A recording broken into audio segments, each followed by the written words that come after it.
জয় গুরু। দেখবেন সত্যানুসরণে শ্রী ঠাকুর একটা জায়গায় বলছেন যে এতটুকু দুর্বলতা থাকলেও তুমি ঠিক ঠিক অকপট হতে পারবে না, আর যতদিন তোমার মন মুখ এক না হচ্ছে ততদিন তোমার মলিনতার গায়ে হাতই পড়বে না। এই যে কথাটা ঠাকুর বলেছেন, এই কথাটার মানে কি আপনারা যদি লক্ষ্য করে থাকেন তাহলে দেখবেন আমরা এখন যেমনভাবে আলোচনাগুলি শুনছি বা জানছি, বহুদিন আগে আমরা ঠিক এইরকমভাবেই কিন্তু কিছু কিছু শুনেছি, কিছু কিছু বাণী, তাই না? যেহেতু অনেকে চান, অনেকে বলেন, আর যেটা দরকারও তা হচ্ছিল এই বাণীগুলির অর্থটা বোঝা, দিয়ে বুঝে তা চরিত্রগত করা।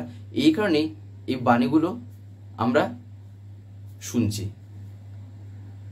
এখানে যে ঠাকুর বললেন এতটুকু দুর্বলতা থাকলেও তুমি ঠিক ঠিক অকপট হতে পারবে না, এ কথাটার বাস্তবে মানে কি, তাই না?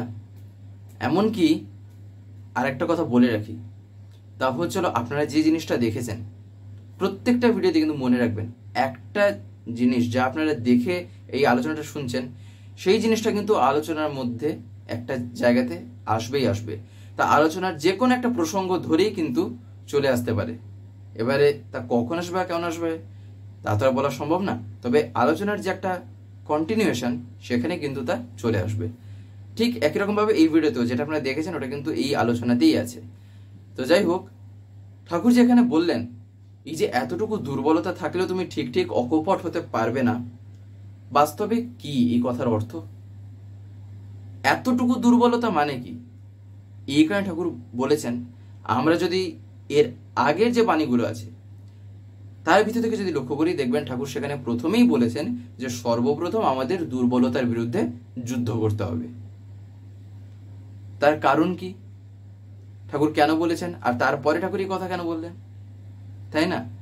ঠাকুর এই কারণে এখানে এই এতটুকু শব্দটা ইউজ করলেন, তার কারণ আমার জীবনে যে যে দুর্বলতাগুলি থাকবে সেখানেই দেখবেন আমি নিজেকে কিন্তু একটু আলাদা রকমভাবে প্রকাশ করার চেষ্টা করব।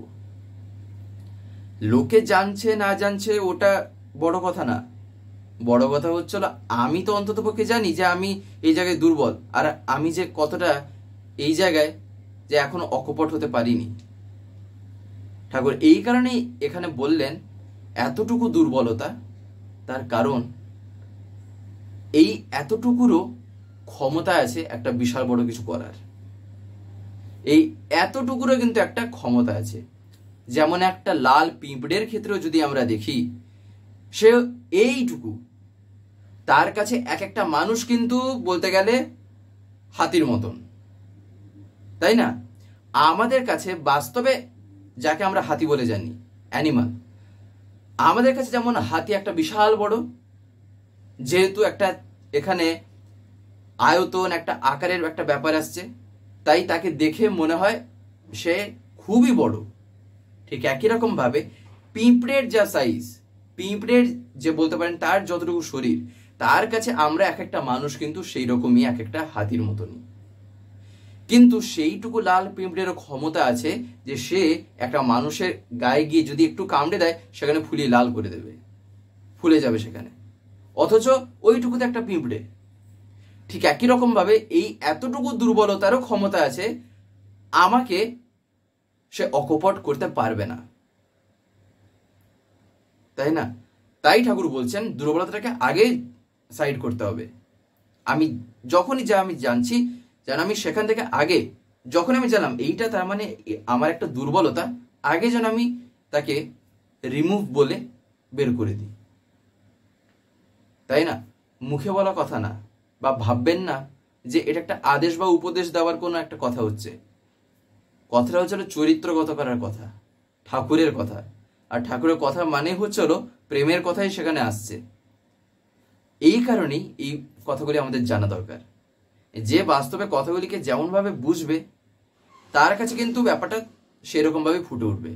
বাস্তবিকভাবে বলতে গেলে ব্যাপারটা ছিল এটাই, তাছাড়া কিছু না, তাই না? তো যাই হোক, ঠাকুর তারপরে দিয়ে বললেন কি না, এই দুর্বলতা, এইটুকু দুর্বলতা থাকলেও কি হবে না, তুমি ঠিক ঠিক অকপট হতে পারবে না। অকপট মানে কি? কপট মানে কি?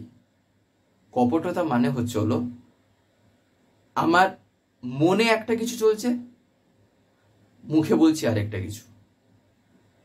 আমার মনে এক জিনিস, মুখে আরেক জিনিস, এটাই হচ্ছে হলো কপটতা। আর ঠাকুর এখানে কি বললেন? আমি অকপট হতে পারবো না, অর্থাৎ আমার মন আর মুখ এইটা আমার এক হতে পারবে না। কেন হতে পারবে না? তার পিছনে রিজনটা যদি দেখি তাহলে দাঁড়ালো কে? এই দুর্বলতা। অর্থাৎ যেসব জায়গায় আমার দুর্বলতা আছে তার মানে বুঝতে হবে সেখানে কিন্তু আমার প্রকাশটাও একটা কপটতার সাথে বেরোবে। অর্থাৎ আমার মনে একটা কিছু চলবে আর মুখে আরেকটা কিছু বেরোবে, আর সেটাই ম্যাক্সিমাম ক্ষেত্রেও যদি দেখি দুর্বলতা আছে বলি। এই কারণে ঠাকুর বললেন যে এতটুকু দুর্বলতা থাকলেও তুমি ঠিক ঠিক অকপট হতে পারবে না। তারপর ঠাকুর কি বললেন? আর যতদিন তোমার মন মুখ এক না হচ্ছে ততদিন তোমার মলিনতার গায়ে হাতই পড়বে না। অর্থাৎ এই যে অকপট হওয়া না হওয়া, এটাই তো হচ্ছিল সেই মন মুখ এক হওয়া না হওয়া ব্যাপারটা। ঠাকুর সেটাই এইবারে বললেন। আর যতদিন না এই ব্যাপারটা ক্লিয়ার হচ্ছে, অর্থাৎ এই দুর্বলতাটাকে আমি যতদিন না সরাতে পারছি আর আমি যতদিন এই অকপট হতে পারছি ততদিন কি হবে না, আমার মন মুখ এক হবে না। অর্থাৎ আমার মনে যা চলছে আর আমার মুখে যা বলা হবে, বা অর্থাৎ আমি যা বলছি সেটার কোনো মিল থাকবে না। আর সেই যে মিল থাকবে না তাতে কি হবে?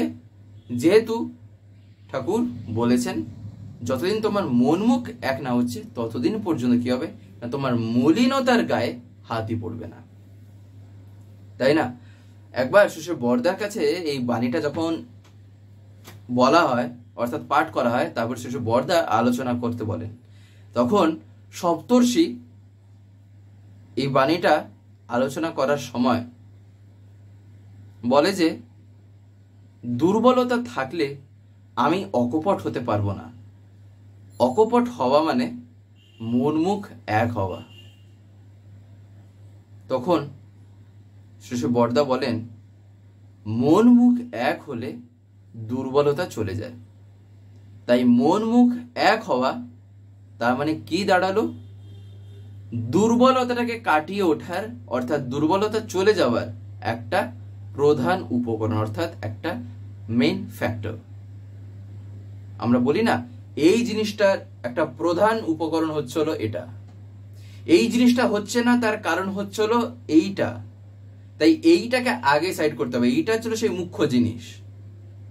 ঠিক একই রকম ভাবে এই যে দুর্বলতা, এই দুর্বলতার ক্ষেত্রেও সেই প্রধান জিনিস হচ্ছে হলো ঠাকুর কি বলেছেন? মন মুখ। শ্বশুর বরদা সেটাই বললেন, এই মন মুখ এক হওয়াটাই হচ্ছিল দুর্বলতা চলে যাওয়ার একটা মেন ফ্যাক্টর। তারপর শ্বশুর বরদা এইবারে জিজ্ঞাসা করেন, শ্বশুর বরদা জিজ্ঞাসা করছেন তাহলে দুর্বলতার সঙ্গে মন মুখ এক হওয়ার কি সম্পর্ক? তখন হরিপদদা বলেন আগে সব প্রকাশ করতে না পারলে ভিতরে কি হয়, গলদ জমে যায়, গলদ জমে থাকে। আর এই কারণেই সব প্রকাশ করতে হবে, তাতে কি হয় না দুর্বলতাটাও চলে যায়। তখন ক্ষিতীশদা বলেন সব প্রকাশ করা ঠিক নাকি? সব জিনিস সকলের কাছে প্রকাশ করা তো ঠিক না, তাই না? স্বাভাবিকভাবে যদি আমরা ভাবি তাহলে দেখবেন আমরা কি সবাই সবকিছু শেয়ার করতে চাই? সব কথা কিভাবে বলবো? নিজের সবকিছু কি আর বলা যায়? নিজেরও তো একটা দেখবেন আমরা বলে থাকি না, নিজেরও তো একটা কিছু নিজত্ব আছে নাকি, তাহলে কিভাবে বলা যায় সব কথা? এইবারে তখন পণ্ডিতদা বলেন আগে যেখানে যতটুকু দরকার সেখানে ততটুকু প্রকাশ করতে হবে। তখন শ্বশুর বরদাও এবারে বলেন সব প্রকাশ করতে পারে নাকি? বাস্তবে মন মুখ এক না হওয়া এমন এক অবস্থা যখন প্রকাশ করতে পারে না, তা হচ্ছিল বিক্ষিপ্ত অবস্থা, চঞ্চল অবস্থা। তখন লালদা জিজ্ঞাসা করেন চেপে রাখছি কেন? তখন এবারে হরিপদদা বলেন ওই যে ভয়, কোথায় অবগুণ বেরিয়ে পড়বে। এইবারে শ্বশুর বরদা এইখানে পয়েন্ট আউট করেন, হ্যাঁ এই যে এই কথাটা ওটাই হচ্ছিল দুর্বলতা। অর্থাৎ ওই যে একটা অবগুণ ওই যে লুকিয়ে আছে, তার মানে আমি জানি ওটা অবগুণ। অর্থাৎ আমি কেউ জানুক না জানুক, কারোর কাছে তা প্রকাশ পাক না পাক, আমি তো অন্তত জানি যে এটা ঠিক না, এই গুণটা খারাপ, এইটা বলতে পারেন আমাকে আমার জীবন বৃদ্ধির থেকে বঞ্চিত করবে, জীবনটাকে আমার বাড়ি তুলতে সাহায্য করবে না। বর্দা বলছেন ওইটাই হচ্ছিল কিন্তু দুর্বলতা। এইবারে যেমন তারপর দিয়ে গুরু কিঙ্করদা বলেন, আগে অনেকে সাধু সাজে কিন্তু আবার সাধু নয়, সে কিন্তু মনে মনে সে জানে যে আমি সাধু না, কিন্তু সাধু সাজার একটা ভান, একটা বলতে পারেন সেরকম সেজে ঘুরে বেড়ায়। তাহলে এটাও তো একটা কপটতা, অর্থাৎ মনে চলছে আরেক, মুখে বলছে আরেক। তাহলে কি হয়, এখানেও গলদ জমে থাকে। তখন বর্দা একটা কথা বলেন, তা হলো সাধু হওয়ার উদ্দেশ্য নিয়ে সাধু সাজা ভালো, কিন্তু এমনটা ভালো না যে সাধুতা দেখাচ্ছি অথচ অসৎ উদ্দেশ্য চরিতার্থ করার জন্য আমি করছি। তখন বর্দা এই কথাটা বলেন যে সাধুতা দেখাচ্ছি অসৎ উদ্দেশ্য চরিতার্থ করার জন্য, সেটাই কিন্তু খারাপ। না হলে আমার উদ্দেশ্য ভালো, সাধু হওয়ার উদ্দেশ্য আছে, সেই নিয়ে সাধু সাজক কোনো আপত্তি নেই, তাই না? কিন্তু কথা হচ্ছিল এরপরে শ্রী ঠাকুর যে একটা জায়গায় বললেন তা হচ্ছিল মলিনতার গায়ে যে হাত পড়বে না। এই মলিনতা কি, মলিনতা কখন আসে? মলিনতা বাস্তবে শ্রী বর্দা বলছেন যে প্রবৃত্তির টানে আবদ্ধ হয়ে গেলে মলিনতা আসে, আর মলিনতাই হচ্ছিল দুর্বলতা। মন মুখ এক না হলে তো প্রকাশ পাবে না, আর প্রকাশ পেলে বাঁচবা। তাই এই প্রবৃত্তির টানে আবদ্ধ যখনই আমি হচ্ছি, বুঝতে হবে সেখানে কিন্তু দুর্বলতাটা আগামী দিনে প্রশ্রয় পাবেই, তার কারণ মলিনতা ঢুকছে। তাই ঠাকুর বলেছেন এই যে এই বৃত্তি প্রবৃত্তি গুলো থেকে কিভাবে যে নিজেকে তুলে রাখতে হয়, এগুলো খুবই, ঠাকুর বলছেন এগুলো যেমন সহজ আবার কিন্তু তেমনই কঠিন। সহজ হচ্ছিল তখনই যখন আমি কাউকে ভালোবেসে এগুলোকে যখন আমি কন্ট্রোল করার চেষ্টা করব, আর কঠিন হচ্ছিল তখনই যখন আমি এক একটার পিছনে দৌড়াবো, তারপরে নিজেই পাগল হয়ে যাওয়ার মতন হবে। তখনই কি হবে, একটাকে সামাল দিতে না দিতে আরেকটা লাফিয়ে উঠছে। আবার ওটাকে যে সামাল দিতে গেলাম, ওটা ঠিক হয়ে আস্তে আস্তে যখন আরেকটাতে আমি লক্ষ্য রাখছি, তখন আবার সেই আবার লাফিয়ে উঠল। অর্থাৎ আমি কোনোটাতেই তার মানে নিজেকে কন্ট্রোল করতে পারলাম না। আমরা এই যে আলোচনাগুলো শুনছি বা দেখছি, একটা জিনিস লক্ষ্য রাখা দরকার, আমরা কি প্রত্যেকদিন এই ভিডিওগুলো পাই এই স্বস্তিতীর্থ থেকে বা চ্যানেল থেকে? দেখবেন আপনারা হয়তো অনেকে এমন আছেন যারা ইউটিউব খোলার পরে এরকম স্ক্রল করেন, দিলে আপনারা দেখতে পান, কিন্তু আপনাদের যদি ডেলি তার কথা শুনতে হয়, প্রত্যেকদিন যদি শুনতে হয় পরম পিতার কথা বা বিভিন্ন ঘটনা বা দর্শনের উপর আলোচনা, তাহলে আপনাকে তো চ্যানেলটাকে সাবস্ক্রাইব করে রাখতে হবে, যেটা অনেকে আমি দেখতে পাই হয়তো করতে জানেন না। বিশেষ করে যারা একটু বয়স্ক আছেন বা যারা মানে এতটা এক্সপার্ট নন মোবাইলের ক্ষেত্রে, তাদের কাছে আমি বলছি আপনারা যদি না পারেন তাহলে বাড়িতে যারা ছোটরা আছে তারা এইসবে একদম পুরো মাহির, এক্সপার্ট, হাতের খেলা তাদের কাছে, তাদেরকে বলবেন, তারা করে দেবে। বলবেন সাবস্ক্রাইব করে পাশের যে একটা বেল আইকন আসবে ওটা প্রেস করে অল করে রাখতে। দিলে কি হবে, আমি যে ভিডিওগুলো আপলোড করব, আপলোড করা মাত্রই আপনাদের মোবাইলে নোটিফিকেশন চলে যাবে। নেট যদি অন থাকে তাহলে নোটিফিকেশন চলে যাবে যে ভিডিও আপলোড হয়ে গেছে, তখন আপনারা সেখানেই ডাইরেক্ট প্রেস করে ইউটিউবে ঢুকে দেখতে পারবেন। তখন আপনাদের ইউটিউব খুলে আর খুঁজতে হবে না, তাই না? তাই আপনারা যাতে প্রতিদিন শুনতে পান, তাই আপনারা এটা অতি অবশ্যই করে রাখবেন। তাই এই কন্ট্রোল করা না করাটা বাস্তবে কিন্তু নিজেকে ধরে রাখা তা না। এখানে কন্ট্রোল মানে হচ্ছিল নিজেকে কাউকে কেন্দ্র করে নিজেকে নিজে চালিত করা, এটাই হচ্ছিল বাস্তবে কন্ট্রোল। না হলে আমি নিজেকে কেন কন্ট্রোল করতে যাব? কেউ যদি বলে খুব কন্ট্রোলে থাকতে হবে, খুব ইয়েতে থাকতে হবে, তখন দেখবেন আমরা প্রত্যেকে কি বলি, কেন কন্ট্রোলে থাকবো? জীবন পেয়েছি, মন খুলে উপভোগ করব, মন খুলে আনন্দ করব, কেন আমি কন্ট্রোলে থাকবো? বাস্তবিকভাবে তাই, কেন আমি থাকতে যাবো কন্ট্রোলে? এই কারণে ঠাকুর এই কথাটা বলেছেন। বাস্তবে কন্ট্রোল মানে ব্যাপারটাকে বোঝা দরকার, কন্ট্রোল কথার অর্থটা কি, তাই না? এখানে কন্ট্রোল মানে হচ্ছিল তাই সেই একজনকে কেন্দ্র করে নিজেকে চালিত করা। আমি যদি ওই এক একটাকে কন্ট্রোল করার ধরে ধরে চেষ্টা করি, তাহলে কি হবে, সেক্ষেত্রে আমি নিজেই হারিয়ে ফেলবো নিজেকে, নিজেই আমি বুঝতে পারবো না যে কি হচ্ছে আমার জীবনে। দেখবেন কিছু কিছু লোকে বলে থাকেন এরকম যে আমার জীবনটা কি যেন মনে হচ্ছে পুরো খেলনার মতন হয়ে গেছে, পুতুলের মতন, যখন যে যা ইচ্ছা তাই করে চলে যাচ্ছে। তার মানে কি? তার মানে আমার নিজের জীবনে আমার নিজেরই হাত নেই, নিজে আমি কিছু করতে পারছি না। তার কারণ কি? ওই কেন্দ্রবিহীন চলনা। তাই তাকে এই কারণেই ভালোবেসে কিন্তু চলা দরকার। তাকে আমি তাই যতটা ভালোবাসতে পারবো ততটাই কিন্তু আমি নিজেকে নিজে আরো ডেভেলপ করতে পারবো। তাই বাড়িতে যে আমি তাকে যে বাস্তবে নিয়ে যে আছি, এই যে আমার বাড়িতে থাকা, আমার বাড়ির মালিক বাস্তবে কে, এরকম করে ভাবতে শিখতে হয়। আচার্যদেব বলেন আমার বাড়ির মালিক হচ্ছেন তিনি। আসলে দেখবেন তো তিনি কিভাবে বলেন ভাবার জন্য, এরকমই তো তিনি বলেন। কেন বলেন? যাতে মাথায় একটা কথা অন্তত পক্ষে সবসময় যেন থাকে যে আমার জীবনে কিছু হোক না হোক, তিনি আমার জীবনে কিন্তু সর্বপ্রথম, তিনি আমার জীবনে আগে আছেন, তাই না? তাই বাড়িতে চেষ্টা করতে হয় যেন তিনিই প্রধান, তার ইয়েতে যেন আমরা সবাই চলি, বাড়িতে যারা আছি সেই রকম ভাবে কিন্তু চলতে শিখতে হয়। আর এটা প্রত্যেকেরই, এটা হচ্ছে একটা ইন্ডিভিজুয়ালি অ্যাডজাস্টমেন্ট ঠাকুর বলতেন। অর্থাৎ যে যার নিজেকে নিজে কিন্তু এটা করতে হবে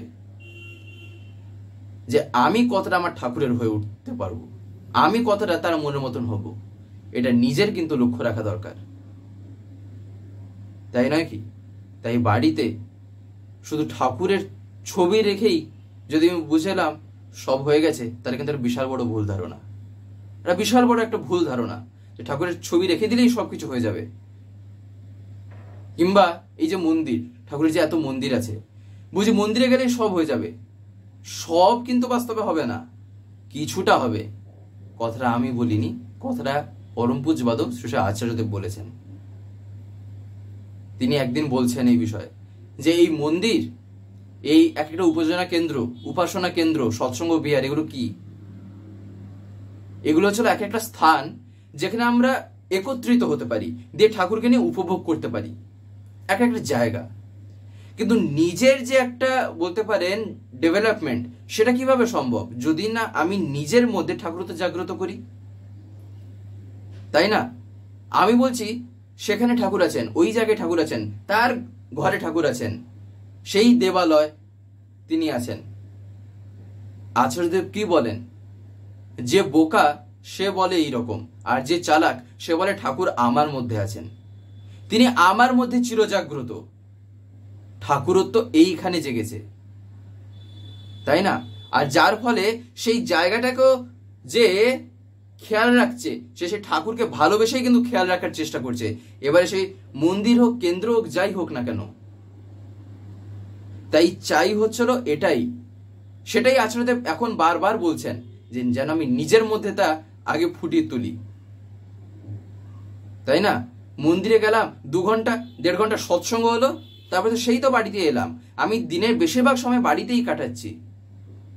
তাহলে ঠাকুরকে নিয়ে চলাটা কেমন হবে নিজেরই এবারে ভাবা দরকার, তাই নয় কি?